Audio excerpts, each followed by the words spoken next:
அருமை சொந்தங்களே, நாம் தெளிவாக இருக்க வேண்டும். யார் நம்மை பிரித்தாலும் கூட சேவை என்கின்ற ஒரு வார்த்தையில நாம் இணைந்திருக்கின்றோம்.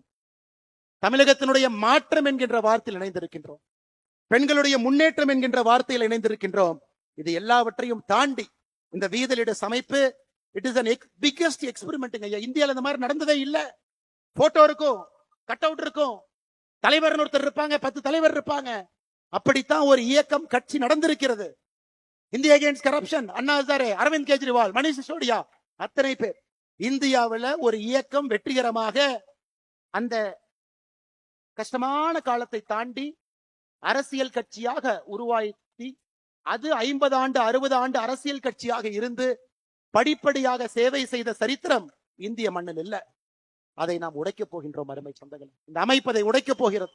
நல்ல தலைவர்களை, தன்னாளர்களை கீழிருந்து பொறுக்கி எடுத்து அவங்களுக்கு அந்த வாய்ப்பு கொடுத்து, தலைமை பண்பு கொடுத்து, கீழே விழும்பொழுது கைப்பிடித்து தூக்கிவிட்டு அவர்களுக்கான மேடையை கொடுத்து அவர்களை மக்கள் முன்பு நிற்க வைத்து வேட்பாளர்களாக மக்களுடைய ஓட்டை அவர்களுக்கு கொடுக்க வைத்து அவர்களை அமைச்சர்களாக, சட்டமன்ற உறுப்பினர்களாக, பாராளுமன்ற உறுப்பினர்களாக அழகு பார்த்து அவங்க மக்களுக்கு சேவை செய்ய வேண்டும் என்பதற்காகத்தான் இந்த அமைப்பு.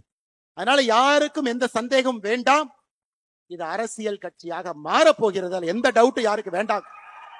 We the leaders அரசியல் கட்சியாக மாறக்கூடாதுன்னு நீங்க நினைச்சீங்கன்னா, அதிகாரத்திற்கு வந்து நேர்மையானவர்கள், நாணயமானவர்கள் அமரும் பொழுது மட்டும்தான் அரசியல் அதிகாரத்துல மாற்றம் நடக்க. நம்ம சாமானிய மனிதர்களாக வேலை செய்யறோம்.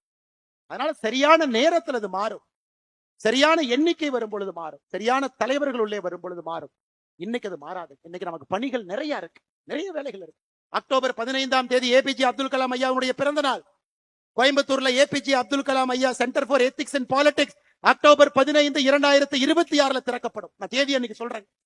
ஓராண்டுல அடுத்த அக்டோபர் 15 முடிவதற்கு முன்பு 1,50,000 பேர் அதிலே பயிற்சி பெற்றிருப்பார்கள். இன்னைக்கு நம்ம சொல்றோம், செஞ்சு காட்டுறோம்.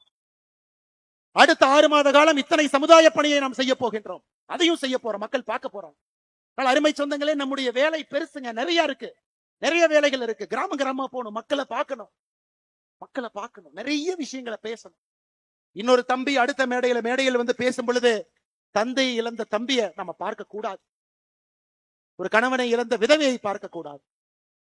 தப்பான முறையில மதுவின் மூலமாக, போதையின் மூலமாக ஒரு பெண்ணின் மீது கை வைத்த ஒரு சமுதாயம், தமிழ் சமுதாயம் என்கின்ற பெயர் நம்முடைய தலைமுறையிலே அளிக்கப்பட வேண்டும். அருமை சொந்தங்களே, அதற்கு எல்லாம் நீங்க போராட வேண்டும் என்று அன்போடு இந்த நேரத்தில் சொல்லிக் கொள்வதோடு மட்டுமல்ல, இது தயவு செய்து என்னுடைய அன்பான வேண்டுகோள்.